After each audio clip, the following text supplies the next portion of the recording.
Triforce of Wisdom activated. Salutations and welcome to my very first YouTube video. Today's topic stems from Demise's pronouncements at the end of Skyward Sword, in particular the idea that, besides Legend of Zelda, his curse, in particular that involving Demise's wrath being reborn, affects the progeny of another character from the game.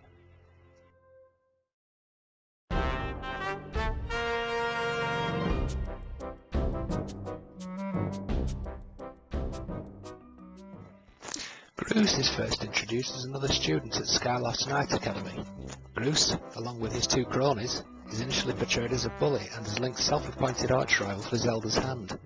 However, as the game progresses, Groose emerges as a staunch ally of the pair.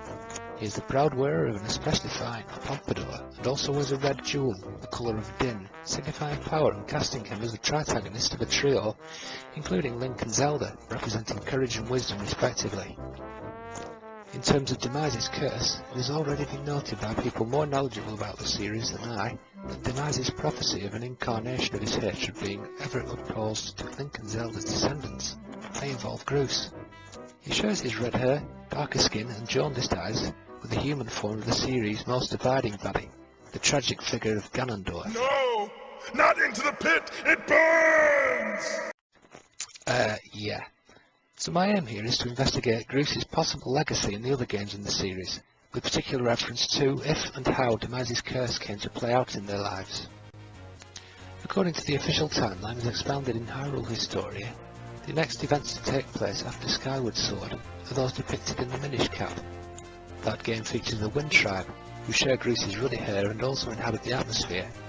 However, they were formerly domiciled on the ground in the Wind Ruins, and according to their own accounts, they were able to walk on the cloud tops by virtue of their great virtue. Nevertheless, it must be noted that, in the subsequent events of Fourth Sword, the bête du jour of those two games, Vati the giant angry purple testicle, is titled Mage of Winds and inhabits the Palace of Winds. Thus, there is perhaps a tenuous connection between the Wind Tribe and the effects of Demise's malediction on Groose's descendants. In addition, Vati, rather than being a member of the Wind Tribe, is a Picorio Minish, a people explicitly stated to have descended from the heavens, whilst the Wind Tribe made the exact opposite journey.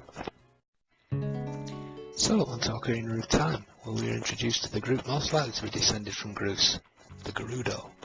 The Gerudo are almost exclusively born female, with only one male appearing every 100 years. This male is immediately hailed as the king of the Gerudo. How's that for glass-stealing girls? During the events depicted in Ocarina of Time, the Gerudo are led by the powerful mage Ganondorf, recently brought to heel by the Hylians, and introduced genuflecting before the king of Hyrule. This avowal of fealty, however, comes to naught as Ganondorf soon rebels and overthrows the Hylians to commence his reign of terror.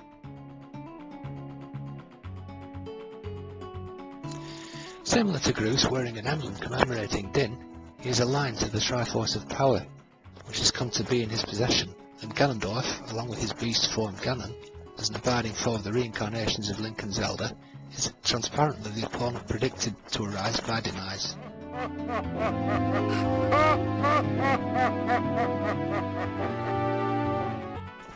Ganondorf's leadership of the Gerudo is not unquestioned, however.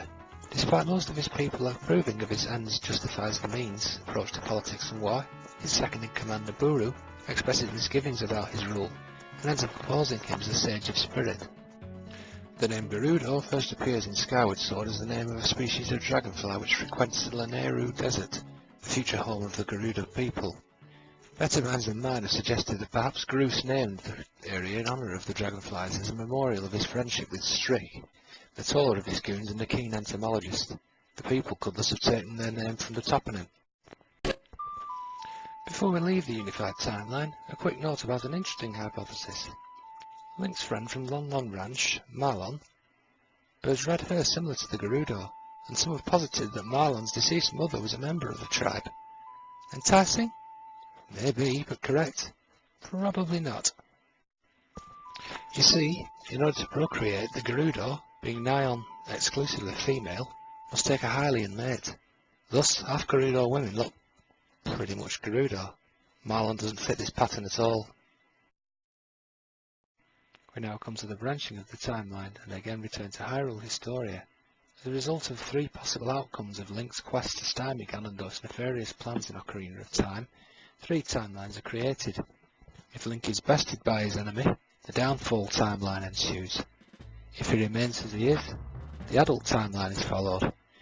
If Zelda opts to use the Ocarina to return Link to his lost childhood, the child timeline is created. In Majora's Mask, the first game in the child timeline, Link is transported to the land of Termina after an incident with Skull Kid whilst trying to locate his friend Navi.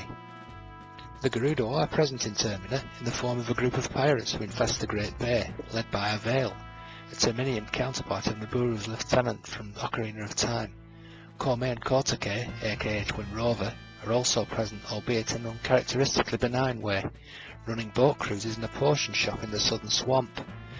This pair were introduced in Ocarina of Time as Ganondorf's 400-year-old surrogate mothers, and two of the keenest partisans of his cause. Back in Hyrule, it seems that Zelda and Link's warnings about Ganondorf's motives were heeded, and Ganondorf is sentenced to execution. After this is botched, he is eventually cast into the Twilight Realm. It has been suggested that the people of the Twilight Realm, may have had some Gerudo ancestry, on the basis of a number of pieces of evidence. However, I personally regard this as unlikely. In the case of Midna's hair, for example, as she is the Twilight Princess, it's logical that she should have hair the colour of the setting sun, and it must be noted that her hair is indeed orange, rather than the more traditional Gerudo red, whilst the sigil on Xanth's tabard, which resembles the crest of the Gerudo to some extent, can be explained by his worshipping Ganon as the god of the New World.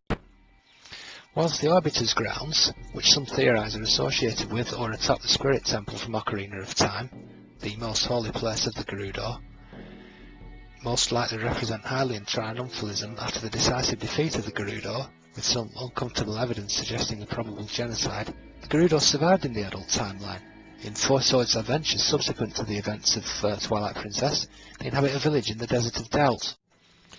In terms of the adult timeline, a reference by Tetra to pirates formerly haunting the Forsaken Fortress may refer to the Gerudo. Though anecdotal in the Wind Waker, the pirate Jolene from Phantom Hourglass does share a similar appearance to the Gerudo to some extent. One Gerudo does, however, show up in the adult timeline, Ganondorf, who provides an interesting and sympathetic account of his childhood. The wind, it is blowing.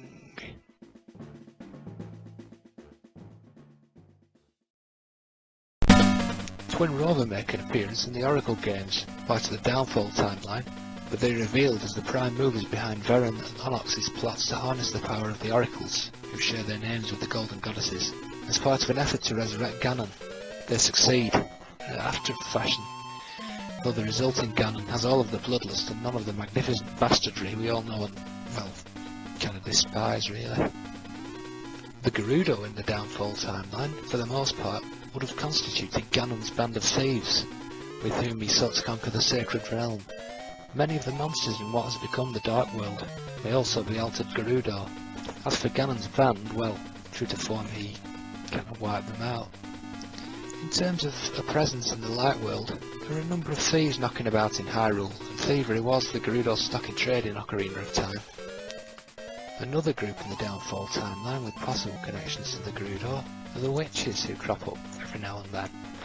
They look somewhat similar to Kome and Kotake in their aged hag forms, whilst the sages from A Link Between Worlds appear to share some sort of connection, whether through blood or otherwise, with their Ocarina of Time counterparts. The most likely counterpart for Nibiru is Irene, the witch's granddaughter who provides Link with significant assistance. However, it must be noted that, rather than the Ocarina of Time sages, Sahasrara specifies that these sages are descended from those who sealed the Sacred Realm, i.e. the wise men from A Link to the Past. Obviously, in terms of Demise's curse, the repeated incarnations of Ganon are the most obvious reference. He occurs as the principal antagonist throughout the Downfall timeline, albeit restricted to a game over screen in the Adventure of Link, whilst Ganon, i.e. the oversized bipedal boar, also appears in Four Swords Adventures, and is a subordinate form of Ganondorf in Twilight Princess and the Wind Waker. It has also been noted that Calamity Ganon, the eldritch miasma surrounding Hyrule Castle in Breath of the Wild, could represent the hatred of Ganondorf released, or indeed Demise's curse in ethereal form. Of course, there's nothing specifically canon about the idea that Demise's curse affected Groose, or that Ganondorf and the Gerudo, the Wind Tribe, thieves, witches and pirates were descended from the President of the Pompadour, though I see no evidence to contradict it either. Please feel free to correct me, as I'm very likely wrong about this. So, thanks for watching. It's been a blast making this, even if watching it has been a chore. Please feel free to like, subscribe, comment and whatever else you're supposed to say at the end of these things.